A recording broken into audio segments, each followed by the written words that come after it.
چې یو سړي ته پته لري چې زما د جمع مونځ به په بل جومات کې وي او دی خامخا قصدن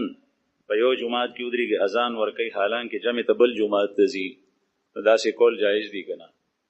که چېرې دی په دې بل جومات کې امامتي کوي امام دی نو بیا تلی شي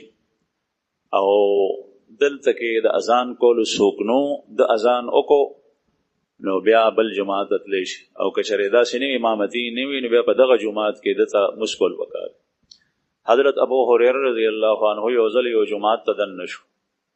قد اذن فيه حدیث مبارک کې راځي په هغه جماعت کې اذان شوی و د اذان نه وروسته یو سړی د جماعت نه بهر ووت ولاړو نو ابو هريره رضی الله عنه صحابي دی د پیغمبر علیه الصلاۃ والسلام نه 5304 حدیث روایت کوي